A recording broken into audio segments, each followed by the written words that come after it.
Hello everyone, Shri IAS academy में आपका स्वागत है। जैसा कि आप जानते हैं कि श्री आईएएस एकेडमी ने लेट्स क्रैक सीरीज प्रीलिम्स की शुरुआत की है, जिसके अंतर्गत हमारे 10 टॉपिक को कवर करना है।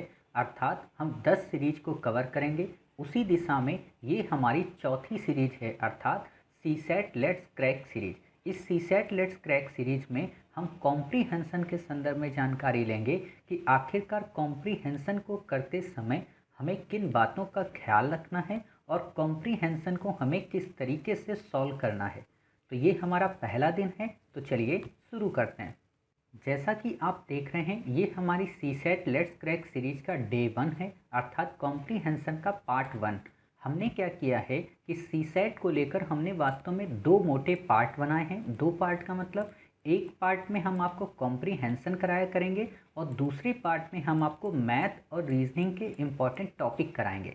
तो अभी ये आपका कॉम्प्रीहेंशन का पार्ट है। इसके बाद जो पार्ट आएगा उसमें हम आपको रीजनिंग का टॉपिक कराएंगे। क्लियर? तो इससे क्या होगा कि आपका पूरा का पूरा सीसैट का सिलेबस कंप्लीट हो जाएगा, यहाँ तक कि आप सीसैट को काफ़ी सहजतापूर्वक कवर कर सकेंगे। समझ गए? तो आप जानते हो कि हमने कई सारी सीरीज की शुरुआत की है, खासतौर पर लेट्स क्रैक सीरीज के अंतर्गत। तो पहले हम ये देख लेते हैं वास्तव में लेट्स क्रैक सीरीज है क्या। तो लेट्स क्रैक सीरीज के बारे में जैसा कि आप जानते हो कि 27 मार्च से हमने इसकी शुरुआत की है, जिसका एक ही नारा, एक ही उद्देश्य है कि चलो इस बार के प्रीलिम को क्लियर करते हैं। क्लियर? और इसी के अंतर्गत हमने 10 सीरीज की शुरुआत की है। 10 सीरीज में ऑलरेडी हमारी जो पहली सीरीज है प्रीलिम्स लेट्स क्रैक सीरीज, जिसमें 2000 टॉपिक को कवर कराना है, उसका पार्ट आ चुका है। हमने current affairs let's crack series के अंतर्गत 3 पार्ट अर्थात मई महीने के 2020 के करंट अफेयर्स को कवर कर लिया है। तीसरा जो था prelims back year let's crack series, इसका भी आपका डे 1 का पार्ट आ चुका है, अर्थात 2011 के हमने 22 प्रश्नों को किस तरीके से ट्रिक्स और टैक्टिक्स और थिंकिंग प्रोसेस को अपनाकर सॉल्व करना चाहिए, ये हमने देख लिया है। अब हमारा इसी दिशा में चौथी सीरीज है सीसैट लेट्स क्रैक सीरीज। इस चौथी सीरीज के वास्तव में दो सब पार्ट हैं। एक तो सब पार्ट है जिसमें कॉम्प्रीहेंशन हम कराएंगे, दूसरा सब पार्ट है जिसमें मैथ और रीजनिंग होगी। समझ गए?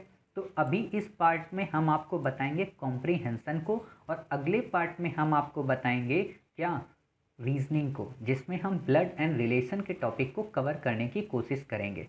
समझ गए? तो आप ये पूरा फ्रेम समझ रहे हो। आप में से जिन लोगों के पास इस स्लाइड्स की पीडीएफ ना हो, वो नीचे दिए गए टेलीग्राम लिंक के माध्यम से हमारे टेलीग्राम चैनल से सभी पीडीएफ को डाउनलोड कर सकते हैं।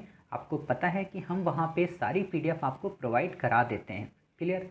साथ ही जिन लोगों को ये लग रहा हो कि इसमें कन्फ्यूज़न कैसे है, कैसे इसको हर एक सीरीज का क्या मतलब है, क्या पर्पस है, तो आप किसी भी प्लेलिस्ट में जाइए लेट्स क्रैक सीरीज की। वहाँ पे हर एक प्लेलिस्ट में पहला एक वीडियो प्रोमो का पड़ा है, उसको आप देख लीजिएगा तो आपको सारे टॉपिक क्लियर हो जाएंगे। क्लियर? तो अब हम अपने टॉपिक की ओर आते हैं और देखते हैं कि वास्तव में कॉम्प्रीहेंशन कितना कठिन है और कॉम्प्रीहेंशन को करते वक्त हमें किन किन बातों का ख्याल रखना चाहिए ताकि हमें किसी भी प्रकार की दिक्कत ना हो। और हम लगभग 25 जो कॉम्प्रीहेंशन आते हैं, उन 25 कॉम्प्रीहेंशन में लगभग 22 से 21 कॉम्प्रीहेंशन को सॉल्व कर सकें। क्लियर? तो ये चीज़ें तभी आपको समझ में आएंगी जब आपने कॉम्प्रीहेंशन को अच्छे से पढ़ लिया होगा, कॉम्प्रीहेंशन के प्रति आपकी एक अच्छी समझ बन गई होगी। क्लियर? तो कॉम्प्रीहेंशन पढ़ते वक्त कुछ इसके बेसिक रूल होते हैं।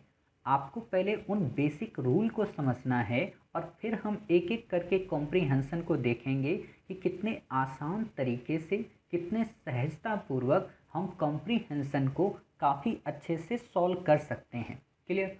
तो हमारा जो पहला इसका बेसिक रूल है वो क्या है? बेसिक रूल इसका ये है कि जब भी आपसे कहा जाता है कि आपको कॉम्प्रीहेंशन पढ़ना है, अर्थात कॉम्प्रीहेंशन को आपको सॉल्व करना है, तो वास्तव में वो आपसे क्या पूछ रहा होता है? वो आपसे ये पूछ रहा होता है कि इसका सामान्य सा मतलब क्या है, इसका सामान्य सा अर्थ क्या है। अर्थात आपको उस विषय की समझ बनानी होती है, उसका विश्लेषण करना होता है, उस पे आधारित प्रश्नों को आपको उत्तर देना होता है। अब प्रश्न ये उठता है कि आखिरकार उस विषय की हम समझ बनाएं कैसे, उस विषय के प्रति हमारी गहनता कैसे आए, तो इसके लिए कई सारे पैरामीटर्स हैं। उस कॉम्प्रीहेंशन में दिए गए आपको उस हर एक शब्द के अर्थ को समझना पड़ेगा। अर्थात अभी हम देखेंगे कि वास्तव में हमें अर्थ को कैसे समझना होता है। दूसरा चीज़ कि परिच्छेद को जब हम पालन करें, परिच्छेद का मतलब ही होता है हिंदी में इंग्लिश में कॉम्प्रीहेंशन बोलते हैं, हिंदी में उसे परिच्छेद बोलते हैं, तो अब आप कंफ्यूज मत होना। दूसरा ये होता है कि उस परिच्छेद में जो रूल्स एंड रेगुलेशन हैं, अर्थात उसकी जो पूर्ववर्ती और उसकी संदर्भ की जो धारणा है, उस धारणा को पहचानना। अब ये धारणा को पहचानना वास्तव में आपके अंदर की विश्लेषणात्मक छवि को प्रदर्शित करता है, यानी कि आपने कितना अभ्यास किया है, उसी के बेस के आधार पर आप इस नियम को फुलफिल कर सकते हैं। आप में से कई सारे लोगों को लग रहा होगा कि सर क्या इतने नियम याद रखने हैं? तो देखो, याद कुछ भी नहीं रखना है। आपको लग रहा होगा तो फिर पढ़ा क्यों रहे हो? पढ़ा इसलिए रहा हूँ ताकि आपको ये समझ में आ जाए कि बाकी दुनिया के संस्थान आपको ये सब पढ़ा के कितना डिस्टर्ब कर देते हैं, जबकि इसका एक सिंपल सा रास्ता दूसरा है। समझ गए? तो आपको लग रहा होगा अच्छा मास्टर, यानी कि आप हमको भी पागल बना रहे हो। तो बिल्कुल भी आपको पागल नहीं बना रहे, बस आपको ये दिखाना चाहते हैं एक बार कि आपको इतने सारे नियम कानून कायदे बता दिए जाते हैं और फिर आपसे कहा जाता है कि आप इन नियम कानून को फॉलो करें। क्लियर? और फिर क्या होता है, इन नियम कानून के चक्कर में पढ़कर आप अपने कॉम्प्रीहेंशन का उत्तर नहीं दे पाते। तो इसीलिए हम आपको एक बार बता दे रहे हैं कि इन नियम कानूनों को देखो, ऐसे देख लो, लेकिन फॉलो नहीं करना है। क्यों? क्योंकि इसका एक काफ़ी बेसिक और सिंपल फार्मूला है, आपको बस उसे ध्यान में रखना है और बस उसी से आपका आंसर आ जाएगा। और वैसे भी हमें कॉम्प्रीहेंशन में पीएचडी थोड़ा ना करनी है, हमें अपना एग्ज़ाम क्लियर करना है। उसके बाद ज़िंदगी में कॉम्प्रीहेंशन पैसेज को लेकर नहीं करना है, लाइफ की सिचुएशन को लेकर ज़रूर करना है। क्लियर? तो बस समझने के लिए आपको ये समझना है। परिच्छेद के मुख्य विचार को पहचानने की क्षमता हो जाती है, उसकी स्थिति जन मनोदशा को समझना पड़ता है। कहने का मतलब इतने सारे टॉपिक्स होते हैं जिनके बेस पर हम उस विषय की गहनता को या उसकी व्यापकता को समझ पाते हैं। कई बार लोगों के मन में प्रश्न आता है कि आखिरकार हम कॉम्प्रीहेंशन को किस तरीके से पढ़ें, उसको पढ़ने का प्रोसेस क्या होना चाहिए। तो देखो, बनाने वालों ने कई तरीके के प्रोसेस बनाए हैं, बट हमें वहाँ नहीं जाना है। उन्होंने क्या बनाया है? उन्होंने बनाया कि आप उन शब्दावलियों को ध्यान दो, महत्वपूर्ण परिच्छेद का विश्लेषण करो, गहनता से पढ़ने का अभ्यास करो। अब देखो, आपको यही नहीं पता चल पाएगा गहनता का क्या मतलब होता है, डूब के पढ़ें कि बिल्कुल एक तरीके से सोची समझी उसके चाल की तरह पढ़ें, तो नहीं समझ सकते हो। जैसे आप लोगों में देखा होगा कि कोई भी पत्र होते हैं नॉर्मल, तो आप उन्हें नॉर्मल तरीके से पढ़ते हो, बट अगर आपकी प्रेयसी या प्रियतम आपको कोई मैसेज या टेक्स्ट मैसेज करता है तो उसके एक एक वर्ड को बड़े ध्यान से पढ़ते हो, उसको बोलते हैं गहनता। मतलब किसी और ने अगर आपको मैसेज किया, अरे दोस्त ही तो है, और अगर आपकी प्रेयसी और प्रियतम ने अगर आपको मैसेज किया तो आप उसे काफ़ी गहनता पूर्वक पढ़ते हो कि अच्छा कहीं कोई बात छूट तो ना जाए, कि मतलब फिर बाद में लड़ाई हो कि बताओ तुमने मेरा मैसेज तक नहीं पढ़ा, तुम मेरी केयर तक नहीं करते हो। तो इसीलिए आप उसे गहनता से पढ़ते हो। क्यों? क्योंकि सामने वाला नाराज़ ना हो जाए और उसकी हर एक बात को हम इनकोड कर सकें। बिल्कुल वही रणनीति आपको एग्ज़ाम हॉल में कॉम्प्रीहेंशन को लेकर करनी है। अर्थात अपने प्रेयसी और प्रियतम के पत्र की भांति ही आपको परिच्छेद को पढ़ना है। अब आपको लग रहा होगा कि सर इसको कैसे पढ़ेंगे? तो देखिए, इसको पढ़ने के लिए अब आप एक थिंकिंग प्रोसेस अपनाओ। जब आपकी प्रेयसी या आपकी प्रियतम आपसे कहती है या कहता है कि मुझे अभी का अभी एक कप चाय चाहिए, तो आप क्या करते हो? ये उससे कहते हो कि या कहती हो कि नहीं अभी तो सुबह के इतने नहीं बजे हैं, अभी तो ये नहीं हुआ है। मतलब अपना दिमाग आप नहीं लगाते हो। अगर आप उससे सच में प्यार करते हो, मोहब्बत करते हो, इश्क करते हो, तो बिना सोचे समझे अच्छा अभी लाया। इससे क्या हुआ कि आपने अपना दिमाग नहीं लगाया, तो आप उनके अकॉर्डिंग सही हो गए, अपनी प्रेयसी और प्रीतम के। बिल्कुल वही चीज़ यहाँ पे करनी है कि कॉम्प्रीहेंशन में भी अगर ये दिया हो ना कि एक गाय की 5 टांगें होती हैं, तो आप मान लेना हाँ 5 होती हैं भाई। ये बात अलग है कि रियलिटी में 5 नहीं होती हैं, 4 होती हैं। हालांकि कुछ गाय ऐसी होती हैं जिनके ऊपर कुबर से एक पैर निकला होता है, उनको हम और ज़्यादा पूजा करते हैं, वो एक एक्सेप्शन हो जाते हैं, अपवाद हो जाते हैं। बट आपको यहाँ पे मान लेना है कि हाँ सूरज निकला हुआ पर घना अंधेरा है, तो आप मान लेना कि हाँ सूरज निकला हुआ पर अंधेरा घना है। बिल्कुल वही चीज़ आपको करनी है। समझ गए? जैसे आपकी अब आपको बिल्कुल अच्छे से समझ में आ गया, और गहनता का क्या मतलब है, पैसेज को पढ़ने का मूल मंत्र क्या है, बिल्कुल वैसे ही आपको पढ़ना है। अब आपको लग रहा होगा सर इतना हम सब भूल गए, तो भूल जाओ। भूलने के लिए तो हम आपको पढ़ा रहे हैं कि आप सब भूल जाओ। अब आपको लग रहा होगा तो फिर सर कुछ तो बता दो जिसको याद कर लें, मतलब ऐसा ना लगे आपको कि बताओ आप इतनी मेहनत किए, 12 से 13 मिनट सिर्फ पुरानी बातों को पढ़ाने में लगा दिए और हम कुछ भी नहीं याद रखेंगे तो खुद में बेइज्जती फील होती है। तो बिल्कुल आप सही कह रहे हो। तो आपकी इस समस्या को ध्यान में रखते हुए हमने कुछ पॉइंट्स बना दिए हैं कि आप केवल इन्हीं पॉइंट्स को अगर याद कर लें, बस इन पॉइंट्स को आप किसी एक कॉपी में लिख लें और उस कॉपी के पेज को अपने डेस्कटॉप पे सामने लगा लें। क्लियर? इससे क्या होगा कि आपको हमेशा पैसेज पढ़ते वक्त ये चीज़ बनी रहेगी कि अच्छा इसको ऐसे हमें सॉल्व करना है, अच्छा मास्टर ने ये फार्मूला बताया था तो इसी फार्मूले के बेस पर करना है। और वैसे भी हम आपको लगभग 250 से 300 पैसेज करा ही देंगे। तो आप हर पैसेज को जब चेक करोगे तो अपने आप ट्रिक्स अंदर से आपकी आने लगेगी, टैक्टिक्स अपने अंदर आने लगेगी और गहन विश्लेषण अपने आप बन जाएगा। देखो होता है ना कि जैसे मान लो आपको कोई व्यक्ति समुद्र में लेके गया, ठीक है, आपको नहीं पता ना कि समुद्र कितना गहरा है, उसमें नीचे मगरमच्छ मिलेगा कि व्हेल मिलेगी, क्या मिलेगी। बट अगर आपको कोई समुद्र का तैराक अगर मिल जाए और वो आपको डिप करके ले जाए वहाँ पे, बता दे कि अच्छा ये देखो प्रवाल्स हैं यहाँ पे, ये देखो ये सील्स हैं यहाँ पे, ये मछली है वो है, तो आप समझ जाओगे और आपको डर भी नहीं लगेगा। तो बिल्कुल वही चीज़ है कि हम आपको ऑलरेडी नीचे गहनता की ओर ले जाएंगे, और जब हम आपको गहनता की ओर ले जाएंगे तो आपको खुद से गहनता की ओर जाने की ज़रूरत ही नहीं है। आपको पता चल जाएगा अच्छा मास्टर इस जगह पे हमें गहन ले जा रहा है, बस इससे ज़्यादा क्या करना है, एग्ज़ाम आपको क्लियर करना है। समझ गए? तो अब कुछ बातें देख लेते हैं, कौन कौन सी बातें ध्यान में रखनी है। पहली बात है कि परिच्छेद को एकाग्र चित्त होकर शीघ्रता से पढ़ें। मतलब एकाग्र चित्त होकर शीघ्रता से मतलब क्या है, जैसे आपने देखा होगा ना कई सारे लड़के या लड़कियां जब किसी को देखते हैं तो देखते तो बड़े ध्यान से हैं लेकिन देख के नज़र तुरंत हटा देंगे। इसका क्या मतलब होता है कि देख तो लिया एकाग्रचित्त होकर के, अच्छा उसका सुंदर सा मुखड़ा है, कानों में बालियां हैं, सब कुछ देख लिया, बट शीघ्रता से देखा और कुछ भी नहीं छूटा। तो उसी लय में, उसी क्विक एंड फास्ट मोड में एकाग्रचित्त होकर आपको परिच्छेद को देखना है। समझ गए? दूसरी बात कि पढ़ते समय किसी भी प्रकार का दबाव महसूस ना करें, मस्तिष्क को तनाव मुक्त रखें। जैसे जब आप अपने प्रियतम या प्रेयसी से बात करते हो तो क्या होता है, अंदर की जितनी भी चीज़ें हैं, मतलब अपने घर की, परिवार की, फैमिली की, दोस्तों की, यारों की, बचपन की जितनी भी पुरानी यादें, वो सब शेयर कर देते हो। मतलब अपना आप सब कुछ उसे मान लेते हो, अपने आप को ये सोचते हो कि वो आपका एक हमसफ़र है, आपके जीवन को काफ़ी अच्छे से मैनेज करेगा। इसीलिए होता है कि जब ब्रेकअप होता है ना तो इंसान टूट जाता है। क्यों? क्योंकि वो अपना सब कुछ सामने वाले को दे चुका होता है और फिर उसके बाद उसका खुद का कुछ बचता नहीं है। जब उसके पास उसका खुद का बचता नहीं है तो वो तनाव में चला जाता है। इसीलिए आपको पैसेज को बिल्कुल ऐसे ही पढ़ना है, नॉर्मल होके, अच्छा ठीक है इससे क्या शर्माना, इसको तो कुछ भी बोल दो, ये तो सब जानती है मेरे बारे में। समझ गए? वही चीज़ यहाँ पे करना है। क्लियर? तीसरी बात ये है कि उसकी संरचना को लेखक के दृष्टिकोण से समझें कि विषय को कैसे एवं क्यों एवं किस प्रकार उसने विचारा होगा। मतलब जब आपके प्रीतम या प्रेयसी का मैसेज आता है कि मुझे ये चाय पीनी है या मुझे डेयरी मिल्क की ये सिल्क चॉकलेट चाहिए, तो इसका क्या मतलब होता है।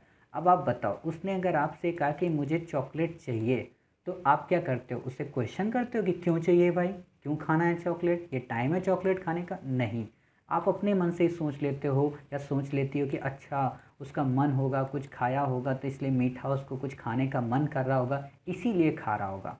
समझ गए? मतलब अपने ही आप से आपने कॉम्प्रीहेंड कर लिया उसकी बात को। मतलब कहा जाता है ना कि बिन बोले ही सामने वाले ने उसके लफ्ज़ को पढ़ लिया। तो वही चीज़ आपको यहाँ पे टेक्निक डेवलप करनी है। आप लोगों को लग रहा होगा ना कि मास्टर आप ऐसी भाषाएं आज क्यों बोल रहे हो प्यार मोहब्बत की। तो देखो होता क्या ना कि कोई भी चीज़ आपको अगर समझनी है तो आपको उसी रास्ते से ज़्यादा अच्छे तरीके से समझ में आएगी जिस रास्ते से आप नित्य सामने वाले को देखते हो या खुद से गुजरते हो। मैंने यहाँ दो वर्ड बोले हैं। ज़रूरी नहीं कि आप में से हर व्यक्ति किसी न किसी से प्रेम ही करता हो, बट देखता हो उसका दोस्त, उसका यार, उसकी सहेली, तो वही चीज़ है कि वो कितना मगन रहती है, वो कितना मगन रहता है, तो उससे सीखो। जैसे मैं आपको एक बात बताऊं, मेरे यहाँ एक पर्सन हैं गांव में, तो वो पत्थर लगाते हैं। उन्होंने एक बात बोली थी कि मेरे पिताजी ने उनसे जब पूछा कि यार तुम इतना अच्छा पत्थर कैसे लगा लेते हो, तो उसने एक बात बोली कि सर, जैसे जो नाटक वगैरह आते हैं ना टीवी में, सीरियल, ड्रामा सीरियल, तो मैं उन ड्रामा सीरियल में ये देखता हूँ कि उस घर को कितना अच्छा डेकोरेट किया गया है। और महिलाएं क्या होती हैं, वो देखती हैं कि ये औरत फला साड़ी कितने अच्छे पहनी है, इसने मेकअप कितना अच्छा किया है, इसने ज्वेलरी कितनी अच्छी पहनी है। हीरो जो होता है, लड़के जो होते हैं, वो नायक को देखते हैं कि कैसे नायिका कोई प्रपोज कर रहा, मतलब सब के सब अपने उस सीरियल में अपना अपना देख रहे होते हैं। तो बिल्कुल वही चीज़ आपको यहाँ पे करनी है कि आपको क्या करना है कि अपना जो पैसेज है उसको अपनी लाइफ से जोड़कर कैसे हमें समझना है, मतलब अपनी लाइफ से, कि जैसे आपको प्रियतम के एग्जाम्पल से या प्रेयसी के एग्जाम्पल से कैसे समझना है। इससे क्या होगा कि आपको चीज़ें काफ़ी सहज हो जाएंगी, इसीलिए आप उन चीज़ों को काफ़ी गहनता से समझ पाओगे। समझ गए। चौथी बात बिल्कुल वही सेम बात है कि लेखक क्या कहना चाहता है, उसकी विषय वस्तु क्या है। अब आप बताओ, बिना एक अगर मैसेज आ गया कि मुझे कुछ मीठा खाना है, तो आपके दिमाग में तुरंत आएगा कि चलो कुछ मीठा हो जाए, डेयरी मिल्क ही खाते हैं। समझ गए। सूचनाओं को व्यवस्थित करें एवं एक जगह जोड़ने का प्रयत्न करें। जैसे कई बार होते हैं ना कि जब फर्स्ट टाइम आप किसी को प्रपोज करते हो तो डायरेक्ट इनडायरेक्ट कई सारी बातें आती हैं, फिर उनको आपको जोड़ना पड़ता है कि अच्छा वो मुस्कुराई थी, वो मिली थी, वो हंसी थी, और फिर आप जोड़ते हो अच्छा यानी कि उसको मुझसे प्यार है, तब हिम्मत करके आप बोलते हो जाके। तो वही चीज़ आपको यहाँ समझनी है कि सारी सूचनाओं को एक जगह इकट्ठा करना है और फिर महत्वपूर्ण शब्दों एवं चिन्हों को रेखांकित करना है। समझ गए। ये 6 पॉइंट हैं। अब आपको लग रहा होगा कि सर 6 याद रखें, मत याद रखो। समझ गए। आपको बड़ा इंटरेस्ट आ रहा होगा कि सर ऐसा आप क्यों कह रहे हो कि इसको याद रखो, उसको ना याद रखो, एक तरफ कहते हो याद कर लो, इतनी मेहनत से याद कर लेते हैं, फिर आप कहते हो डिलीट कर दो। तो यही तो करना है आपको कि आपको गलत सूचनाओं से बचना है कि इतने तरीके से पैसेज को सॉल्व नहीं किया जा सकता, या इतने तरीके से पैसेज को सॉल्व करने का कारण है पैसेज को और जटिल बना देना। तो फिर सरल तरीका क्या है, आपके मन में ये आता होगा। तो सरल तरीका ये है कि आप सबसे पहले वहाँ पे जो गलत विकल्प देते हैं, जो इतर बातें देते हैं, उनको हटा दो। क्लियर। लेखक की जो राय है या विचार है उसे समझने की कोशिश करो, इन बातों पर आपको ध्यान देना है। अंग्रेजी भाषा की जो जटिल से जटिल शब्द हैं उनको पढ़ने की कोशिश करो, और अपने ज्ञान को बिल्कुल भी ना उपयोग करो। जैसा मैंने ऑलरेडी बता दिया आपको, कई शब्द आपको मिलेंगे, चाहे वो सभी वर्ड हो, चाहे केवल हो, चाहे सिर्फ कुछ हो, चाहे अत्यधिक हो या कभी कभी हो। इन सब वर्ड्स को ध्यान से देखो, क्योंकि ये वर्ड क्या करते हैं, लगभग चांस ये आपके लिए उत्पन्न कर देते हैं कि आप ऑप्शन को एलिमिनेट कर सकते हो। क्लियर। तो आपने ये चीज़ें देख ली। अब जब आपने ये सारी चीज़ें देख ली, तब आपके साथ कुछ बातें बचती हैं, उन बातों को आप ध्यान से देख लें कि परिच्छेद को पढ़ते समझने की कोशिश ना करें, ना कि उन्हें याद करने की। मतलब क्या है कि जब भी आप परिच्छेद को पढ़ें, कॉम्प्रीहेंशन को पढ़ें, तो उसे समझने के लिए पढ़ें, याद करने के लिए मत पढ़ें। जैसे आपके पास जब मैसेज आता है तो क्या आप वो मैसेज याद करते हो कि तुमने कल रात में मुझे ये मैसेज किया था? आप यही बोलते हो ना, हाँ तुमने जो वो भेजा था मैसेज, वो मैं समझ गया था, तुम्हारा मतलब क्या था। क्लियर। वही चीज़ आपको करनी है, समझ का परीक्षण बनाना है, ना कि स्मरण इसको करके आपको कोई लिपि वगैरह लिखनी है। क्लियर। परिच्छेद का जो प्रथम भाग है उसकी जो विषय वस्तु का परिचय पर आधारित होती है, और जो उसका अंतिम भाग होता है वो निष्कर्ष पर आधारित होता है, बट ये कॉमन नहीं है, ये कभी कभी होता है। समझ गए। तो इसीलिए उसको आपको इतना ध्यान में नहीं रखना है कि अच्छा हमेशा जो पहला पार्ट होगा वो विषय वस्तु से रिलेटेड होगा और जो अंतिम पार्ट होगा वो निष्कर्ष होगा। कई बार उल्टा हो जाता है कि जो निष्कर्ष होता है वास्तव में वही विषय वस्तु होती है, और जो प्रथम भाग होता है वास्तव में, सॉरी, जो अंतिम भाग होता है वो उसकी विषय वस्तु बन जाती है और प्रथम भाग उसका निष्कर्ष बन जाता है। समझ गए। तो इतनी सारी चीज़ें आपने यहाँ पर देख ली कि वास्तव में पैसेज को करते वक्त हमें किन किन बातों का ध्यान रखना होता है। समझ गए। अब हम देखेंगे कि वास्तव में यूपीएससी के 2011 के पेपर में आए हुए पैसेज को कैसे सॉल्व करना है, और आपको एक एक पैसेज को पढ़ के हम बताएंगे। आज तो हम केवल एक ही पैसेज लेंगे, आगे से हम दो दो तीन तीन पैसेज को कवर कराने की कोशिश करेंगे। मैक्सिमम 5 पैसेज आया करेंगे ताकि आपको प्रीलिम के पहले सारे पैसेज 2011 से 20 तक के क्विक रिवाइज हो जाएं। क्लियर। तो जैसा कि आप देख रहे हो ऐसा पेपर आपको मिलेगा यूपीएससी का सेकेंड पेपर। जब आपका फर्स्ट पेपर हो जाएगा सुबह 9:30 बजे से 11:30 बजे तक, फिर उसके बाद आपको 2:30 बजे से लेकर 4:30 बजे तक के लिए ये पेपर मिलेगा। इस पेपर में टोटल आपको 80 क्वेश्चन सॉल्व करने होते हैं। इन 80 क्वेश्चन में लगभग 25 क्वेश्चन आपके कॉम्प्रीहेंशन से आते हैं, समझना, 25 कॉम्प्रीहेंशन से, लगभग 20 के आसपास आपके होते हैं मैथ से, लगभग 30 के आसपास होते हैं आपके रीजनिंग से, और 5 क्वेश्चन अल्टर टाइप के होते हैं। क्लियर। अब इन आपको 80 क्वेश्चन में क्या होता है कि इन 80 क्वेश्चन के बेस पर आपको केवल 27 क्वेश्चन सही करने होते हैं, माइनस मार्किंग हटा के। तो आप यहाँ पे एक तरीका ये अपना सकते हैं कि 50 क्वेश्चन हम सॉल्व करेंगे, उन 50 में हमारे 15 अगर रॉन्ग हो गए, पहले बात होंगे नहीं इतने रॉन्ग, तो आपके 35 बचेंगे। और इस 35 में अगर आपके 15 में से कितने सही चले गए, 5 और आपके चले जाएंगे, तो आपके 30 बच जाएंगे। अर्थात आप 27 की लिमिट को क्रॉस कर चुके होंगे और इससे आपका सी सेट क्लियर हो जाएगा। लेकिन ये कहना इतना ही आसान है, बिना अभ्यास के ये सब नहीं हो पाता। क्यों? क्योंकि जिनको मैथ आती है उनको कॉम्प्रीहेंशन नहीं आता, जिनको कॉम्प्रीहेंशन आता है उनको मैथ नहीं आती। तो हमने ये कोशिश की है कि मैथ और रीजनिंग के जो बहुत ही इम्पोर्टेंट टॉपिक हैं, जिससे नित्य कोई ना कोई प्रश्न आता ही है, उसको हम आपको यहाँ पे कवर करा देंगे। समझ गए? यानी कि हम आपको 50 क्वेश्चन सॉल्व कराने की क्षमता दिला देंगे। हर हाल में आप 50 सही करोगे। कैसे? 25 तो आप कॉम्प्रीहेंशन करके आओगे, जिसमें आपके 20 कॉम्प्रीहेंशन 100% सही होंगे। दुनिया की कोई ताकत उसको नहीं रोक सकती सही होने से। क्लियर।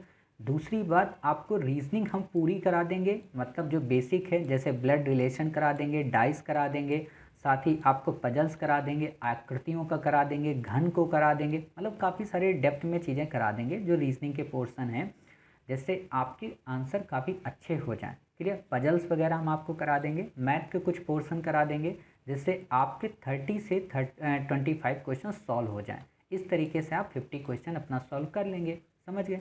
बाकी हमें ज़्यादा ज्ञान मारने की इसमें ज़रूरत है नहीं, पास ही तो करना है बस, मेरिट तो इससे बनती नहीं है। समझ गए? तो ऐसा पेपर आपको मिलेगा। यहाँ आपसे कहा जाएगा आप अपना रोल नंबर डालिए। कई बार एक और चीज़ मैं बता दूँ, बच्चे कंफ्यूज होते हैं, जो तुक्का मार के आते हैं ना, वो 80 की जगह 100 विकल्पों में गोला भर देते हैं। तो क्या होता है आप समझ सकते हो फिर उनके साथ। तो ऐसा आपको नहीं करना है, मतलब तुक्का भी मारना है तो ऐसा नहीं मार के आना है। समझ गए? तो आप इस तरीके से पैसेज को देखोगे। ये जैसे कि हमारा पहला पैसेज है, अभी हम इसको करेंगे। इसके अंतर्गत पहले काफ़ी बड़े बड़े पैसेज आते थे, अब यूपीएससी छोटे छोटे कर रही है, तो हम दिखाएंगे आपको कि कैसे छोटे हो गए कैसे बड़े हो गए। तो इसके अंतर्गत ये 5 क्वेश्चन हैं, इन 5 क्वेश्चन को हम सॉल्व करने की कोशिश करेंगे। क्लियर। ताकि आपको किसी प्रकार की कोई दिक्कत ना हो। तो चलिए शुरू करते हैं सबसे पहले पैसेज को, और पहले पैसेज को हम पढ़ते हैं और फिर इसके क्वेश्चन को हम समझने की कोशिश करते हैं और देखते हैं वास्तव में हमें कैसे करना है और लोग आपसे कैसे इस क्वेश्चन को कराते हैं। क्लियर। देखो, जब आप कहीं किसी संस्थान में जब आप जाते हो और जब वहाँ पे आप पढ़ाई करते हो, तो आप उनसे जब ये पूछते हो कि सर हमें पैसेज को कैसे सॉल्व करना चाहिए, तो वो आपको क्या कहेंगे कि इस पैसेज को आप लगभग 2 से 3 बार पढ़ जाओ, और जब आप इस पैसेज को पढ़ लो तो आप फिर एक एक करके प्रश्न को पढ़ो। देखो, पहले मैं उनकी ट्रिक बता रहा हूँ, और उनकी ट्रिक बताने में उनकी मूर्खता भी बता रहा हूँ, जो कि आपके टाइम को कितना टेक कर लेती है, मतलब खींच लेती है। समझ गए? जिससे आप ये समझ तो सको कि वास्तव में हाँ हमें क्या करना चाहिए क्या नहीं करना चाहिए। समझ रहे? तो वो आपसे बोले कि आप इस पैसेज को पढ़ लो। अब आप कोई रोबोट तो हो नहीं कि आप इसको पैसेज को एक बार पढ़ लिए और पांचों के पांचों क्वेश्चन आपके अंदर चले गए। ऐसा तो होता नहीं है। आपने अगर एक बार ये पैसेज पढ़ा तो आपका एक ही क्वेश्चन सॉल्व होगा, फिर आपको दोबारा एक बार पैसेज पढ़ना है, फिर आपका क्वेश्चन सॉल्व होगा, फिर दोबारा पढ़ना, मतलब 5 क्वेश्चन को सॉल्व करने के लिए आपको 5 बार इस पैसेज को पढ़ना है और काफ़ी गहनता से पढ़ना है। अब जब आप 5 बार इस पैसेज को काफ़ी गहनता से पढ़ लोगे तो आपको लगता नहीं है कि आपका टाइम लगभग 20 मिनट्स के आसपास चला जाएगा, और साथ ही आप पूरी तरह उलझ जाओगे और अन्य टॉपिक को अच्छे से कर ही नहीं पाओगे। और ऐसे ही आपको 25 पैसेज करने हैं तो सोचो कि ये चीज़ें हमें नहीं करनी है, तो फिर करना क्या है? प्रश्न ये उठता है ना, करना क्या है? तो देखो, दो रास्ते होते हैं। एक तो ये होता है कि आप इस रास्ते से चले जाओ, ये काफ़ी लंबा है और जटिल है। क्लियर? दूसरा रास्ता होता है कि इसने जो पूछा है हम उसी के बेस के आधार पे अपने पैसेज को पढ़ेंगे। मतलब नहीं समझे? मतलब ऐसे समझो, जैसे मैं आप लोगों को एक लाइन पढ़ाता हूँ ना, हार्वर्ड यूनिवर्सिटी के, ऑक्सफोर्ड यूनिवर्सिटी के एजुकेशन की, कि हुकिंग टैग सिस्टम को समझो। मतलब कि पहले अपने मन मस्तिष्क में खांचे बना लो। जैसे आप लोगों के पास फ्रिज होगी, या आपने फ्रिज देखा होगा, या आइसक्रीम वालों को देखा होगा, तो उनके पास पहले से सांचे होते हैं और ऊपर से वो कभी जल डाल दिए तो कभी मिल्क डाल दिए, और जब जल और मिल्क को जब वो डाल देते हैं तो वो अपने आप सेब को ग्रहण कर लेता है, और जो सेब ग्रहण कर लेता है वो बन जाती है। तो उसी तरीके से आपको अपने माइंड में हुक करना है। किस चीज़ से? प्रश्नों से। और जब आप एक बार प्रश्न पढ़ लेंगे तो आपके मन मस्तिष्क में क्या होगा, एक फ्रेम बन जाएगा, मतलब एक सांचा बन जाएगा। और जब सांचा बन जाएगा फिर आप इस पैरा को अगर पढ़ेंगे तो अपने आप उस सांचे में ये बातें फिट होती चली जाएंगी और आप उत्तर के काफ़ी नज़दीक पहुंच जाएंगे। समझ रहे? तो इस चीज़ को समझना है। दूसरी बात यह है कि पैसेज को लेकर किसी भी संस्थान में इसकी जो आंसर की होती है वो सही नहीं आती है। रेयर एक दो संस्थान हैं जिनका पैसेज पे काफ़ी अच्छी कमांड है। बाकी नॉर्मल जो आपको टेस्ट सीरीज मिलेंगी मार्केट में, उनकी उतनी अच्छी कमांड नहीं है। तो इसलिए उन चीज़ों से भी थोड़ा बचा करें, इसलिए यूपीएससी को बेस बनाकर ही समझें। तो हम क्या करेंगे, हम इस पैसेज को नहीं पढ़ेंगे अभी। समझ गए? हम पहले प्रश्न को पढ़ेंगे और प्रश्न के बाद प्रश्न के विकल्पों को पढ़ेंगे और इन्हीं से कोशिश करेंगे कि आंसर निकल आए तो अच्छी बात है। फिर हम पैसेज पढ़ेंगे चेक करने के लिए। तो देखो, आपको क्या करना है, आपके पास पेंसिल होती है, समझ गए? पेंसिल देखो लेके जाना है वहाँ पे, पेन लेके जाना है ब्लैक, और पेंसिल ब्लू पेन की वहाँ कोई ज़रूरत नहीं होती। तो पेंसिल आप लेके जाएंगे तो आप क्या करेंगे, पेंसिल को ऐसे रखेंगे कि अच्छा लेखांश के अनुसार पहली बात क्या बोली, दूसरी क्या बोली, तीसरी क्या बोली, चौथी क्या बोली, इनको पढ़ना है। तो आप इसको पढ़ोगे। कैसे पढ़ोगे?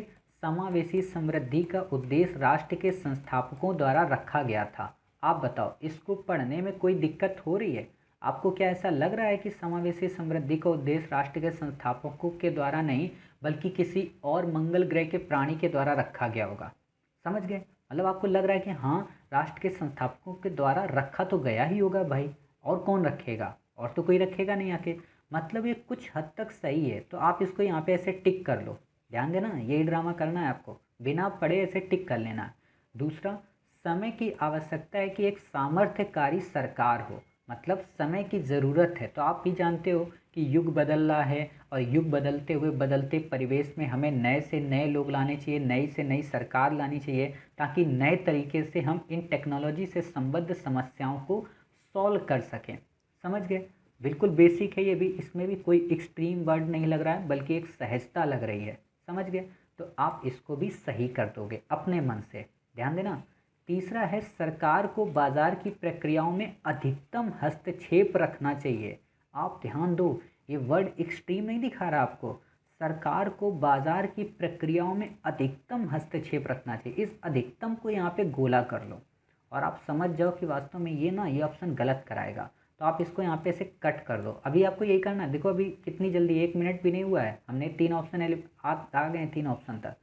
चौथा है, आवश्यकता है कि सरकार के आकार में परिवर्तन हो। क्लियर? ये भी एक एक्सट्रीम टाइप का लग रहा है कि सरकार का आकार चेंज किया जाए। मतलब जो सरकार है उसे पूरी तरह से बदल दो। क्लियर? अब आप ये देखो कि मान लेते हैं चलो ये सही हो सकता है, तो क्या 1 2 4 कोई ऐसा विकल्प है हमारे पास? आप यहाँ पे आओ, 1 2 4 कोई ऐसा विकल्प है? तो आपको दिख रहा है नहीं, 1 2 4 तो नहीं है, या तो चारों विकल्प कह रहा है। क्लियर? और या तो फिर 2 2 करके। तो अब आप यहाँ पे मोटी बुद्धि लगाओ कि यार चारों तो नहीं हो सकते, क्योंकि मुझे एक में डाउट है कि ये तीसरा तो नहीं है। तो आप क्या करो, अपने आप एक को एलिमिनेट कर दो। डी चला गया, मतलब 3 वाला आपको लग रहा है कि गलत है तो डी चला गया। साथ ही आपका बी भी चला गया, क्योंकि आपको क्या लग रहा है, 3 वाला गलत हो सकता है। ध्यान देना अभी। अब आपका बचता है 1 2 4। क्लियर? अब टू और फोर को चेक करो, क्योंकि वन तो कॉमन है ना सब में, यानी कि अब हमें ये नहीं देखना है कि वन सही होगा, वन सही ही है। समझ गए। अब बचता है टू और फोर। टू और फोर में काफ़ी सहज कौन लग रहा है, टू लग रहा है कि फोर लग रहा है? टू ज़्यादा लग रहा है कि समय की आवश्यकता एक सामर्थ्यकारी सरकार हो। क्लियर। और साथ ही क्या है कि ये सरकार के आकार में परिवर्तन की बात है कि नहीं है, ये तो नहीं हो सकता। अब यहाँ पर अगर कंफ्यूज हैं मान लो, तो अब आप पैसेज पढ़ो। अब आप पैसेज पढ़ लोगे तो आपका आंसर निकल आएगा। कैसे निकल के आएगा आप देखो। अब हम क्या करते हैं, अपने पैसेज को अब फास्ट पढ़ना है, बहुत तेज। कैसे? ऐसे पढ़ना है पैसेज को। समावेशी समृद्धि की प्राप्ति के लिए राज्य की भूमिका पर पुनर्विचार की गंभीर आवश्यकता। सरकार के आकार के विषय में अर्थशास्त्रियों के बीच हुई आरंभिक बहस भ्रामक हो सकती है। समय की आवश्यकता है। देखो बार बार यहाँ पे लाइन आ रही ना, समय की आवश्यकता एक सामर्थ्यकारी सरकार हो। देखो यहाँ पे तुरंत आ गया और आपके दिमाग में तुरंत क्लिक किया होगा, अरे मास्टर अभी तो आपने बताया था ना कि समय की आवश्यकता एक सामर्थ्यकारी सरकार हो। अब आपको नीचे पढ़ना ही नहीं है। क्यों नहीं पढ़ना है? क्योंकि आपको तो पता चल गया ना भाई दूसरा सही है मेरा। तो दूसरा सही है, पहला तो सही था ही। बोलो आंसर आ गया। 3 लाइनें पढ़ने के बाद ही आपका आंसर आ गया। तो भाई पूरा पैसेज क्यों पढ़ें? पूरा तुम पढ़ो, मुझे नहीं पढ़ना है। समझ गए। आपका आंसर हो गया ना ए। समझ गए कितने इंटरेस्टिंग तरीके से, कितनी आसानी से आपने कर लिया। मतलब देखा, समझा, विकल्पों को समझा और उससे आपका आंसर हो गया, बिना किसी बुद्धि, बिना किसी कॉम्प्रिहेंशन, बिना किसी कोई टेक्निक, आगे के जितने तरीके हैं उन सबको अवॉइड करते हुए। यही आपको करना है और इसी पे हम आपकी इतनी कमांड बना देंगे कि आप एग्ज़ाम हॉल में पैसेज को देखेंगे और देख के कहेंगे मास्टर हो गया पैसेज। इसीलिए मैं कहता हूँ आप चिंतित मत हो। आपको शायद ये लगेगा कि यार यूपीएससी को तो आज तक हम समझ ही नहीं पाए, इतना सरल होता है क्या? तो वही है ना, अभी तक आप जटिल लोगों के साथ पढ़ रहे थे। खैर हमें इंग्लिश तो देखना नहीं है, कोई मतलब नहीं। अगला क्वेश्चन देखते हैं। अगला क्वेश्चन क्या है? काफ़ी अच्छा क्वेश्चन है। पहला समझ गया ना बिल्कुल। चलिए दूसरा है, लेखांश के अनुसार निम्नलिखित में से किस एक पर संकेंद्रित करके समावेशी समृद्धि की कार्यनीति कार्य रूप में परिणत की जा सकती है। इसमें कंफ्यूजन हो सकती है बच्चों को, ये वर्ड को लेकर। परिणत का मतलब क्या होता है, समावेशी समृद्धि का क्या मतलब होता है। तो आप क्या कर सकते हो कि इसके लिए इंग्लिश देख सकते हो, और नहीं तो मैं हमेशा, आपने देखा होगा कि बहुत अच्छे अच्छे हिंदी के शब्द बोलता हूँ, तारीफ नहीं कर रहा हूँ अपनी, लेकिन आपने देखा होगा मैं यूपीएससी की मानक हिंदी का ही प्रयोग करता हूँ ज़्यादातर, और ऐसे शब्द बोलता हूँ जो क्षेत्रीय विवाद से ऊपर उठकर हों, जो एक मानक भाषा के अनुरूप हों। क्लियर। तो आप क्या करिए कि एक अपनी बुक बना लो, कॉपी छोटी सी, उसमें मेरे द्वारा वर्ड जो बोले जाते हैं उन्हें लिख लिया करो। जैसे अनुरूप अभी मैंने बोला, मैं परिणत कभी कभी बोलता हूँ, परिलक्षित बोलता हूँ, प्रादुर्भाव बोलता हूँ, और आपको यहाँ पे कई प्रकार के जैसे ध्यातव्य हो, ज्ञातव्य हो, स्मरणीय हो, ऐसे वर्ड बोलता हूँ। तो इनका अर्थ आप गूगल कर लिया करो तो आपको पता चल जाएगा। फिर भी अगर आपको दिक्कत होती, गूगल आप नहीं कर सकते, तो आप एक काम किया करो, मेरे ग्रुप में आप ये वर्ड ही डाल दिया करो कि मास्टर परिणत का क्या मतलब होता है, मास्टर समावेशी समृद्धि का क्या मतलब होता है। देखो शर्म मत करना किसी भी चीज़ को लेकर। जैसे डॉक्टर के पास जब हम जाते हैं ना, तो हम, डॉक्टर कहता है कपड़े उतारो, उतारने पड़ते हैं। क्यों? क्योंकि इंजेक्शन लगवाना है। तो बिल्कुल वही चीज़ है कि आप शर्म मत करना कि मैं अगर समावेशी समृद्धि वर्ड पूछ रही हूँ तो मेरी बेइज्जती हो जाएगी। हाँ आप एक काम ये भी कर सकती हो, या कर सकते हो कि ग्रुप में ना डाल के आप मुझे पर्सनली मैसेज कर दो कि समृद्धि का सर मतलब बता दो। और एक चीज़ और बता दूँ, मैं बिल्कुल भी आपसे ये नहीं कहूँगा कि बताओ आपको समृद्धि का मतलब नहीं पता है, आप यूपीएससी की तैयारी नहीं करते हो, और ये चीज़ आप अच्छे से जानते हो। मैं कभी भी आप लोगों का क्रिटिसिज्म नहीं करता हूँ। क्यों? क्योंकि मैं ये मान के चलता हूँ कि आप लोग नर्सरी के बच्चे हो और मुझे आपको डेप्थ में बताना है। और आपको जानकर हैरानी होगी कि जब मैं तैयारी करता था तो मुझे आईएएस का फुल फॉर्म भी नहीं पता था, और हद तो तब हो गई जब मुझे सहिष्णुता असहिष्णुता का सिंपल मतलब नहीं पता था। तो मैं उस स्थिति से गुजरा हूँ तो मुझे पता है, तो आपको टेंशन लेने की ज़रूरत नहीं है। समझ गए। तो देखते हैं इस प्रश्न को। तो आप समझ के, परिणत आपसे पूछा है, समावेशी समृद्धि पूछा है, तो हम इसको इंग्लिश वर्जन देख लेते हैं। तो इंग्लिश वर्जन है, according to the passage the strategy of inclusive growth can be effected by focusing on. समझ गए। फोकसिंग ऑन का मतलब क्या, फोकस का मतलब क्या होता है, केंद्रित करना एक जगह पे। क्लियर। इंक्लूसिव ग्रोथ का मतलब उसी क्षेत्र में केंद्रित करना। स्ट्रेटजी का मतलब प्लान एक होना चाहिए। इफेक्ट का मतलब प्रभाव। अब आप समझ गए पूरा मतलब कि वास्तव में हमसे क्या कह रहा, ग्रोथ के संदर्भ में कह रहा, प्रभावित होने के बारे में, कि कार्य रूप में परिणत की जा सकती, मतलब कार्य रूप में उसे लाया जा सकता है। समझ गए। संकेंद्रित करके, यानी कि ये हमसे पूछ रहा है कि किस एक योजना पर केंद्रित होकर समावेशी समृद्धि को वास्तव में प्रैक्टिकल लाइफ में लाया जा सकता है। तो इसको हमें चारों विकल्पों को देख लेना है। चारों विकल्प कौन कौन से हैं? पहला विकल्प क्या कह रहा है? विकल्पों को पढ़ना है, बाकी भी पैसे नहीं पढ़ना है। देश के प्रत्येक नागरिक की सभी आवश्यकताओं की पूर्ति कर। अब सोचो यहाँ पे एक्सट्रीम वर्ड क्या है? सभी, प्रत्येक नागरिक। क्या हम सभी नागरिक की समृद्धि पूरी कर सकते हैं? नहीं कर सकते, कभी नहीं कर सकते, दुनिया का कोई कंट्री नहीं कर सकता। तो पहला तो कट हो गया, एक्सट्रीम है ना, पहला कट हो गया। समझ रहे हो ना कि प्रत्येक कैसे, और अभी आप पैसे भी पढ़ लोगे तो दोबारा चेक हो जाएगा। दूसरा, विनिर्माण क्षेत्र पर विनियमनों को बढ़ाकर। विनियमनों का मतलब रेगुलेशन करके उनका, विनिर्माण क्षेत्र का मतलब जो मैन्युफैक्चरिंग सेक्टर्स होते हैं उन पर ध्यान देके। क्लियर? विनिर्मित वस्तुओं के वितरण को नियंत्रित करके। आप देखो कि विनिर्मित जो वस्तुएं हैं उनके वितरण को नियंत्रित कर दिया जाएगा तो क्या होगा कि वो वस्तुएं लोगों के पास नहीं पहुंच पाएंगी। अर्थात ये भी एक तरीके का एक्सट्रीम वर्ड है, इसको कट कर दो। आप लोगों को लग रहा होगा सर आप इतनी जल्दी जल्दी कट कर दे रहे हो, हमें तो समझ में ही नहीं आ रहा। तो बात ये ना, आप पहली बार पढ़ रहे हो। आप जब यही पैसेज लगभग 30 से 40 कर लोगे ना तो आप देख के ही बोलने लगोगे आगे चल के, अरे मास्टर इसमें सभी आ गया, इसको एलिमिनेट करो ना, पहले इतनी देर से क्यों पका रहे हो मुझे, ऐसा आप बोलने लगोगे। तो अभी 30 पैसेज तक थोड़ा धैर्य बना के रखो, समझ गए? तो बिल्कुल चिंता नहीं करना है। समाज के वंचित वर्गों को बुनियादी सेवाएं प्रदान कर। चलो हमें नहीं पता डी सही है कि गलत है, हम मान लेते हैं ये भी सही है और हम ये मान लेते हैं बी भी सही है। क्लियर? अब हम यहाँ पे कंफ्यूज हैं तो अब हम क्या करते हैं, पैसेज को पढ़ते हैं। जब कंफ्यूज हैं, अब हमने दो तो एलिमिनेट कर दिए ना, हमें क्या पता चल रहा है कि हम इनमें से निकाल सकते हैं बी में और डी में, इसके लिए हम पैसेज पढ़ रहे हैं। और दो जब हमारे हो जाते हैं ना तो बड़ा आसानी होती है।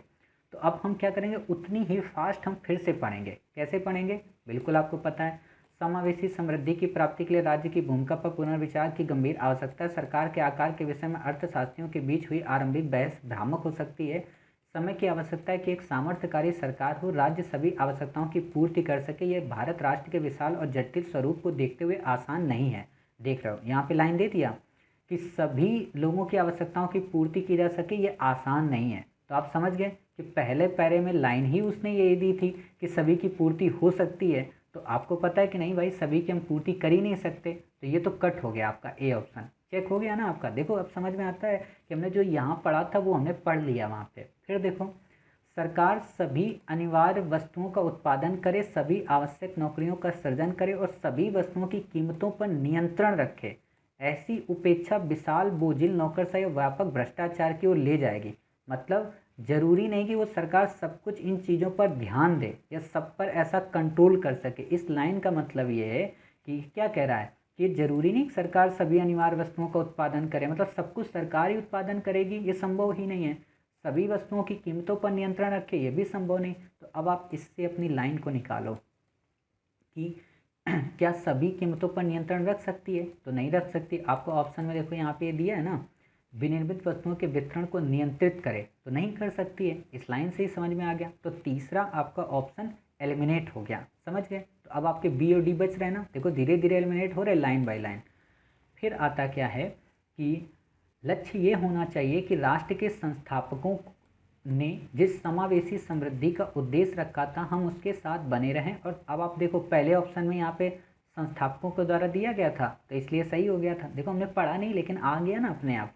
और साथ ही इसके प्रति एक अपेक्षाकृत आधुनिक दृष्टिकोण अपनाए कि राज्य यथार्थता क्या प्रदान कर सकता है। यही एक सामर्थ्यकारी राज्य के विचार की ओर ले जाता है। अर्थात एक ऐसी सरकार जो नागरिकों को उनकी आवश्यकता की हर एक चीज़ की प्रत्यक्षता पूर्ति करने का प्रयास नहीं करती, बल्कि वह बाजार के लिए एक सामर्थ्यकारी लोकचार का सृजन करती है ताकि व्यष्टि उद्यम फल फूल सके और नागरिक अधिकांश भाग के लिए एक दूसरे की आवश्यकताओं के प्रावधान कर सकें।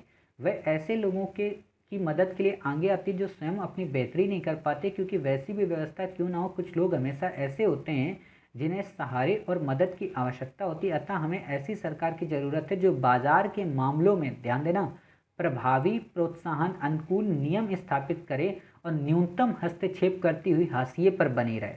समझ गए? मतलब ये क्या कह रही है लाइन कि सरकार को ज़्यादा इंटरफेयर नहीं करना चाहिए, बल्कि दूर रहकर बस एक नेतृत्व करता है, निगरानी रखनी चाहिए। समझ रहे? अब आपको जब इसने कह दिया ये बात, तो अब आप अपना डी ऑप्शन देखो, आपको पता चल जाएगा कि यहाँ पे कितनी अच्छी चीज़ कह रहा है कि समाज के वंचित वर्गों को बुनियादी सेवाएं प्रदान करें। अब आप एक चीज़ बताओ, इस पूरे पैसेज में आपने कहीं पे विनिर्माण क्षेत्र का बारे में सुना है? कहीं पे कोई वर्ड आया है कि विनिर्माण क्षेत्र की बात की जा रही, मैन्युफैक्चरिंग सेक्टर की बात की जा रही? तो आपने पढ़ा ना, कहीं पे विनिर्माण वर्ड नहीं आया। और जब कहीं पर विनिर्माण आया ही नहीं है, तो हम अपने मन से क्यों सोच लें कि हमारी प्रेयसी ने ओरियो बिस्किट मंगाया था, उसने चॉकलेट नहीं मंगाई थी। क्लियर? तो हम इसको क्या करेंगे, अपने ही मन से एलिमिनेट कर देंगे, कट कर देंगे। भाई साहब बी गलत है और सी तो पहले से ही गलत हो गया था, ए पहले से ही गलत था। ऑप्शन आ गया ना अपने आप, डी, कि समाज के वंचित वर्गों को बुनियादी सेवाएं प्रदान करना। आपको लग रहा होगा ये सर सही हो कैसे गया? तो आप इसको ऑप्शन को देखो यहाँ पे कि क्या है कि और साथ ही साथ निर्धनों को शिक्षा और स्वास्थ्य की बुनियादी सुविधाएं तथा पर्याप्त पोषण और आहार की उपलब्धता सुनिश्चित करते हुए उनकी प्रत्यक्ष सहायता करने में महत्वपूर्ण भूमिका निभाए। समझ गए ना कि कैसे लोगों की मदद करने की बात कर रहा है। क्लियर? चलिए, आपने इस तरीके से देख ली। इस क्वेश्चन का आंसर क्या हुआ? डी। अब हम देखते हैं अगला तीसरा क्वेश्चन। ये भी काफ़ी मज़ेदार है। देखो दिखने में इतने बड़े बड़े लगते हैं, ये उतने ही सरल होते हैं। डरना नहीं है, मतलब यूपीएससी से डरना नहीं है, बस यूपीएससी से कह के आना है बेटा इस बार तो मैं निकाल के रहूँगी और इस बार लवासना के कप में चाय जरूर पीऊँगी या पीऊँगा। ठीक है, तो देखो तीसरा क्वेश्चन क्या है, सामर्थ्यकारी सरकार के संगठक क्या है? अब ये वर्ड आपके लिए नया होगा। संगठक क्या है? संगठक का मतलब एक तरीके का होता है उसके घटक क्या है, उसके टूल से क्या है, मतलब सामर्थ्यकारी सरकार के अंतर्गत क्या क्या चीज़ें शामिल होती हैं, या एक सरकार को सामर्थ्यकारी बनाने के लिए कौन कौन से फीचर्स या प्रकृति की आवश्यकता है। समझ गए? इतने देखो मतलब होते हैं संगठक के। अब आप लोग क्या किया करें, इनको डिक्शनरी निकाल लिया करें संगठक का। यहाँ पे देखो what constitutes an enabling government. Clear? Constitutes का मतलब ये होता है कि कौन कौन से प्रोविजंस होते हैं जिसके आधार पर एक सामर्थ्यकारी सरकार बनती है। अब आपको क्या करना है, इस प्रश्न को बस ध्यान से देखना है। ध्यान से देखने का मतलब क्या है कि इस प्रश्न को ध्यान से देखो और सबसे पहले ऑप्शन की ओर ध्यान दो कि ऑप्शन आपसे क्या कह रहा है कि सभी घटक हैं। तो आप यहाँ पे प्रीलिम वाली बुद्धि मत लगाना कि प्रीलिम में जैसे सभी विकल्प होते हैं तो इसमें भी हो जाएंगे। तो ये एक्सट्रीम लगता है कि सभी कैसे हो सकते हैं। ठीक है, अब सभी को चेक करने के लिए आप क्या कर सकते हो, चाहे एक को चेक कर लो चाहे दो को चेक कर लो। क्यों? क्योंकि 3 4 5 तो इसमें कॉमन है। ध्यान देना, 3 4 5 इसमें कॉमन है, 4 5 इसमें कॉमन है। आपको कुछ चीज़ें समझनी पड़ेंगी। 3 4 5 इसमें कॉमन है और 4 5 इसमें कॉमन है और फिर इसमें 3 4 5 कॉमन है। कहने का मतलब एक तरीके से कहीं आपको ये नहीं लग रहा है कि 4 5 तो लगभग सब में कॉमन है। अर्थात अगर हम 5 या 4 को चेक कर लें तो हमारा ऊपर का ऑप्शन एलिमिनेट हो जाएगा। समझ रहे? और जब ऊपर का ऑप्शन एलिमिनेट हो जाएगा तो हमारा आंसर लगभग निकल आएगा। तो सामर्थ्यकारी सरकार के संगठक क्या हो सकते हैं? तो पहले हम पाँचवा देख लें। पांचवा क्या है? निर्धनों को बुनियादी सेवाओं के संबंध में सीधे मदद देना। सामर्थ्यकारी का मतलब क्या होता है कि जिसके पास क्षमता हो। जैसे एक चीज़ आप सुनते हो ना रोज अपने नित्य जीवन में कि जिन लोगों के पास क्षमता नहीं होती है वो क्या करते हैं अप्रत्यक्ष रूप से लोगों की मदद करते हैं। बट अगर वो सरकार सामर्थ्यवान है तो प्रत्यक्ष रूप से मदद कर सकती है। तो इसका क्या मतलब हुआ कि प्रत्यक्ष रूप से वो बुनियादी मदद दें। तो ये तो सही हो गया भाई साहब पांचवा, कि प्रत्यक्ष रूप से बुनियादी मदद देना। अर्थात ऑप्शन ए हमारा कट गया। ऑप्शन ए जब हमारा कट गया तो अब कौन से बचे? 3 ऑप्शन बचे। 4 5 सब में कॉमन है। मतलब अब क्या करना है आपको? अब चौथा आपको नहीं चेक करना है, चौथा पांचवा नहीं चेक करना है। अब आपको तीसरा सिर्फ चेक कर लेना है।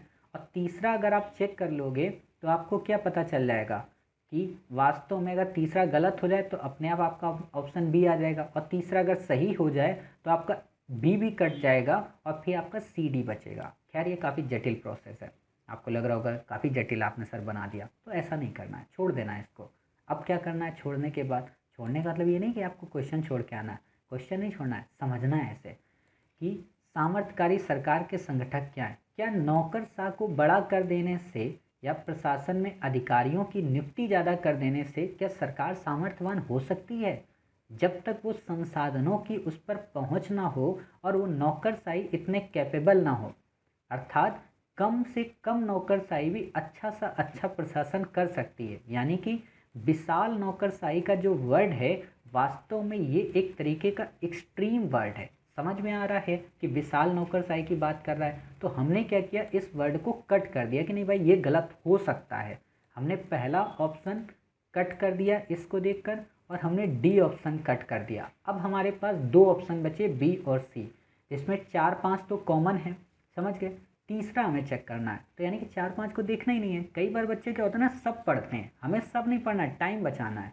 अब आपने 4 5 को नहीं देखा, अब आपको किसको पढ़ना है, सिर्फ तीसरे को।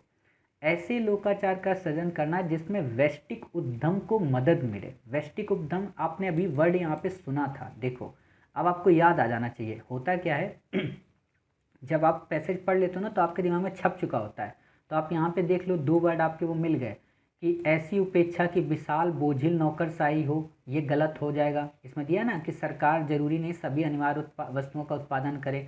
तो कहने का मतलब क्या है कि ये विशाल नौकरशाही का समर्थन नहीं कर रहा है। तो ये तो आपको क्लियर अब पता चल गया कि हाँ भाई साहब, आपने ठीक ही बोला था कि हमारा पहला ऑप्शन गलत हो जाएगा। तो पहला गलत हो गया, तो यानी कि ये कंफर्म है कि अब ए और डी नहीं है, बी और सी हैं। बी और सी में भी अगर हमें तीसरा पता चल जाए तो हम सी ऑप्शन को सही कर सकते हैं। क्लियर। तो अब हम सी को चेक करने के लिए क्या करते हैं, यहाँ पे वैश्विक वर्ड को खोजने का प्रयत्न करते हैं और देखते हैं कि क्या कहीं पे हमें वैश्विक वर्ड मिला था। तो आप देखिए, वह बाजार के लिए एक सामर्थ्यकारी लोकाचार का सृजन करती ताकि वैश्विक उद्यम फल फूल सके। समझ गए, उस वर्ड को आपने देख लिया ना, क्लू को। अब यानी कि ये बात बिल्कुल सही कह रहा है ये, कि वैश्विक बात की बात आ रही कि ऐसा सृजन करें कि उद्यम को मदद मिल सके। तो तीसरा आपका सही हो गया। देखो उसी में सब लाइनें छिपी हैं, आपको आंसर मिल गया ना, सी इसका सही है ऑप्शन। तो वही बात है कि आपकी नज़र बस बारीकदार होनी चाहिए कि आपकी प्रेयसी ने आपको क्या मैसेज किया है, उसको कितनी फास्ट इनकोड करना है। अगर आपने सही से इनकोड नहीं किया तो आप यकीन मानिए कि आपका ब्रेकअप तय है। तो इसीलिए जब भी आपके पास मैसेज आए तो उसे काफ़ी सलीके से पढ़ें, देखें और समझने की कोशिश करें कि आखिरकार उसने आपको मैसेज भेजा क्यों है, या उन्होंने आपको मैसेज क्यों भेजा है। अगला है हमारा चौथा क्वेश्चन, काफ़ी अच्छा। राज्य क्यों सभी आवश्यकताओं की पूर्ति कर सकने में असमर्थ है। काफ़ी अच्छा क्वेश्चन है कि राज्य क्यों सभी आवश्यकताओं की पूर्ति कर सकने में असमर्थ है। क्लियर। क्या उसके पास पर्याप्त नौकरशाही नहीं है, क्या वह समावेशी समृद्धि को प्रोत्साहित नहीं करता। क्लियर। केवल एक, केवल दो, एक दो, ना तो वन ना तो दो। क्लियर। अब आप बताओ, क्या हमने यहाँ पे अपने पैसेज में ये कहीं पढ़ा है कि समावेशी समृद्धि के लिए एक विशाल नौकरशाही की आवश्यकता होती है। क्या हमने ये कहीं पढ़ा है कि समावेशी समृद्धि के लिए जो सामर्थ्यकारी सरकार होती है उसके पास सब कुछ होना चाहिए। नहीं पढ़ा है, मतलब इसमें कहीं ये नहीं कहा जा रहा है कि वही सरकार केवल और केवल समावेशी समृद्धि कर सकती जिसके पास विशाल नौकरशाही हो, जिसके पास विशाल एक तरीके के कह सकते हो संसाधन हो। ऐसा तो नहीं कहा यहाँ पे। कहने का मतलब क्या है, ये क्या कह रहे हैं, ये केवल ये कहना चाह रहे हैं कि सरकार जो हो सामर्थ्यकारी हो। क्लियर। और वैसे भी भारत के लिए आसान नहीं है, और इसके पीछे के कारण यहाँ पे बता दिए। तो आप मोटे तौर पर देखो, जब यहाँ पे ये बात ही नहीं आई कि विशाल नौकरशाही हो या है या नहीं है, तो ये तो ऑप्शन अपने आप कट हो गया ना कि उसके पास पर्याप्त नौकरशाही नहीं है। क्या ऐसा इसमें कुछ दिख रहा है कि भारत के पास नौकरशाही नहीं है? तो बिल्कुल भी नहीं, ऐसा तो कोई नेगेटिव लाइन ही नहीं आई। दूसरा, वह समावेशी समृद्धि को प्रोत्साहित नहीं करता, ऐसा तो बिल्कुल नहीं कि कोई राज्य समावेशी समृद्धि की बात ना करता हो। तो दूसरा भी कट हो गया, यानी कि पहला और दूसरा दोनों कट हो गए, अर्थात इसका ऑप्शन डी आया। देखो ये चीज़ें आपको समझनी पड़ेंगी कि वास्तव में इस पैसेज में ऐसी कोई बात कही है। आप बताओ, आपकी प्रेयसी ने जब चॉकलेट मांगा तो उसने ये कहा था कि आप हमको डेयरी मिल्क मत लाना, या आप हमको ओरियो की सिल्क मत लाना। उसने कहा था, उसने तो केवल ये कहा ना मुझे कुछ मीठा खाना है, तो कुछ भी ले आओ आप, चाहे डेयरी मिल्क 5 वाली लाओ, चाहे 90 वाली लाओ, चाहे 135 वाली लाओ, चाहे 150 वाली लाओ। खाना है तो खाना है, मीठा खाना है, समझिए। मिठाई भी ले जाओगे तो भी कोई दिक्कत नहीं। तो वही बात है कि अब आप बताओ, अगर उसने आपसे कहा है तो क्या ये सोचकर कहा कि आपके पास पैसे उस समय नहीं होंगे? उसको तो पता होगी ना, हाँ पैसे होंगे आपके पास, इसीलिए तो कहा है उसने। तो वही बात यहाँ पे समझना है। अब आप देखो, इस एग्जाम्पल को कभी मत भूलना। कभी भी पैसे सॉल्व करना ना, अपनी प्रेयसी और अपने प्रियतम को याद कर लेना, अगर हो तो, नहीं है तो बहुत अच्छी बात है। उनको याद करके ही पैसे सॉल्व करना, बहुत अच्छे से आपके पैसे के आंसर निकल आएंगे। क्लियर। चलिए अंतिम है हमारा आज का पैसेज का क्वेश्चन। इस लेखांश के लेखक द्वारा व्यक्त सारभूत संदेश क्या है? सारभूत संदेश का मतलब पूरे के पूरे उस पैसेज का मर्म क्या है, समझ गए? और ये काफ़ी अच्छा क्वेश्चन है, इस पे बच्चे कंफ्यूज हो सकते हैं। देखो, राष्ट्र के संस्थापकों के द्वारा अधिकथित समावेशी समृद्धि के उद्देश्यों को याद रखना चाहिए, ठीक है। सरकार के लिए आवश्यक है कि वे अधिक स्कूल और स्वास्थ्य सेवाएं उपलब्ध कराएं। अधिक स्कूल कहीं पे बात आई या स्वास्थ्य सेवाओं की कहीं पे बात आई? एक्सट्रीम वर्ड है ना, इसको पहले ही कट कर दो, समझ गए। फिर देखो, सरकार के लिए आवश्यक है कि वे समाज के निर्धन स्तरों की आवश्यकताओं की पूर्ति के लिए बाजार और उद्योग स्थापित करें। आपने क्या पढ़ा था कि सरकार दूर हाशिए पर बैठकर देखे कोई और ये सारे काम करे, तो ये तो फिर हो ही नहीं सकता, तो ये भी गलत हो गया। देखो कितना इजी लग रहा है, आप लोग कहते हो ना बड़ा जटिल होता है। मुझे लगता है कि सबसे सरल अगर कोई चीज़ है तो पैसेज है, जिसमें आप 25 में से 22 हर हाल में कराओगे और बिना बुद्धि लगाए। मतलब मैं तो सोचता हूँ लोग 15-15, 20-20 हज़ार रुपये से पैसेज में पे कराते हैं और एक पैसेज का पा भी नहीं समझ पाते हैं। तो आपको नहीं समझना है, मतलब वो जो कर रहा है दुनिया करने दो, आपको बस सिंपल समझना है, फ्री में हर ज्ञान ले लेना है बस, और कुछ नहीं करना है। डी ऑप्शन देखो, समावेशी समृद्धि की प्राप्ति के लिए राज्य की भूमिका पर विचार करने की आवश्यकता है। ये काफ़ी नज़दीक लग रहा है और ए काफ़ी नज़दीक लग रहा है, क्लियर। अब हम इनको और नज़दीक करने के लिए और गहराई से सूक्ष्म गहन विश्लेषण के लिए पैसेज को एक बार और पढ़ते हैं। पूरा पैसेज नहीं पढ़ेंगे, देख लेना आप, बिना पैसेज पढ़े ही आपका उत्तर आ जाएगा। समावेशी समृद्धि की प्राप्ति के लिए राज्य की भूमिका पर पुनर्विचार गंभीर की आवश्यकता है। देखो पहली लाइन में ही आ गया ना कि समावेशी समृद्धि की प्राप्ति के लिए राज्य की भूमिका पर पुनर्विचार करने की गंभीर आवश्यकता है। मतलब क्या है कि आपका ऑप्शन तो इसी लाइन में रखा था भाई साहब, हमें तो पढ़ने की ज़रूरत ही नहीं है। तो देखो आपका ऑप्शन यहाँ पे पहली लाइन में रखा था, समझ गए, यानी कि डी आपका ऑप्शन यहाँ पे सही हो गया, अर्थात 5वें का डी आ गया। अब आप बताओ, आपने इतने इजी तरीके से इन सारे क्वेश्चन को सॉल्व कर लिया। आप सोच रहे हो सर 1 घंटा तो आप ही ने लगा दिया, हमसे कह रहे हो आप 10 मिनट में सॉल्व कर दोगे। भाई मैं एक एक चीज़ आपको बता रहा हूँ और लैपटॉप पे आपको हर एक चीज़ बार बार स्लाइड करके बता रहा हूँ, आपको काफ़ी सारे एग्जाम्पल दे रहा हूँ। क्यों? क्योंकि आपके अंदर अभी ब्रॉड हो जाए, बाकी तो आप वहाँ पे चुटकियों में सॉल्व करेंगे, क्लियर। अब आप बताइए कि अगर आप पहले इस पैसेज को पढ़ लेते, पहले इस पैसेज को समझ लेते, तो क्या आप उन क्वेश्चन को निकाल पाते? क्या आपको पता चल पाता कि इस लाइन पे भी एक क्वेश्चन है? क्या आपको पता चल पाता कि ये जो विशाल नौकरशाही इस पे भी एक क्वेश्चन है? क्या आपको ये पता चल पाता कि राज्य सभी आवश्यकताओं की पूर्ति के लिए इस पे भी क्वेश्चन है? क्या समय की आवश्यकता है, सामर्थ्यकारी सरकार, इस पे भी क्वेश्चन है? आप सब पे अंडरलाइन कर देते तो बोर हो जाते। अब आपको पता चला ना कि एक क्वेश्चन तो भाई साहब इसमें है, एक क्वेश्चन तो भाई साहब इसमें है, एक क्वेश्चन तो भाई साहब इसमें है, क्या बोलते हैं ये, हाँ बोझिल नौकरशाही, क्लियर। अब आपको समझ में आ रहा है कि हाँ इन सारी चीज़ों में है। ये जिस समृद्धि का उद्देश्य रखा था, एक क्वेश्चन इस पे है, एक क्वेश्चन यहाँ पे बुनियादी सुविधाओं पे है, क्लियर, एक क्वेश्चन बाजार के मामलों में प्रोत्साहन इस पे है। तो अब आपको पता चला, अच्छा 5 क्वेश्चन ऐसे आए हैं, समझ गए। तो ये आपको करना है। और यहाँ एक चीज़ और बता दो, जब आप 5 क्वेश्चन कर लेना तो ये अंडरलाइन वंडरलाइन यहाँ पे फिर बाद में आके मेरी तरह अब मत करने लगना। हो गया, आगे बढ़िए, आगे अगले क्वेश्चन सॉल्व करिए, क्लियर। तो इस तरीके से आपने देखा कि पैसेज को हमें, इतने बड़े पैसेज को, इतने बड़े बड़े क्वेश्चन को कितनी सहजतापूर्वक, कितनी आसानी से, बिना किसी ज्ञान के, बिना किसी बुद्धि के, बिना किसी विवेक के, बस ऑप्शन को पढ़कर, ऑप्शन को देखकर अपने उत्तर को हर हाल में सही तक पहुंचाना, क्लियर। और आप देख रहे होगे कि आपको अपने आप ही पता चल जा रहा है कि हाँ यार ये ही सही होगा। क्यों? क्योंकि हमने ऑलरेडी इतना आपका उसमें, ये मैथ होती है, इसको आप ये मत समझा करिए कि मैथ नहीं होगी, ये मैथ है कि जो उसमें दिया है उसी के बेस पर हमें बता देना है। हमने देखा था विनिर्माण क्षेत्र नहीं है, हमने कट कर दिया। हमने देखा विशाल नौकरशाही की तो बात ही नहीं कर रहा, इसको कट कर दिया।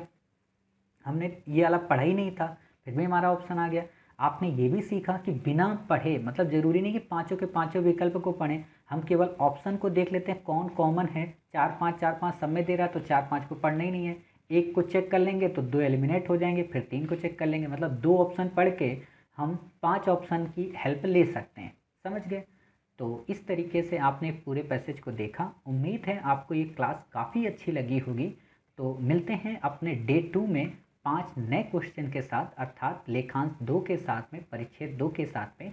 तब तक अपना ख्याल रखिए और स्वस्थ रहिए।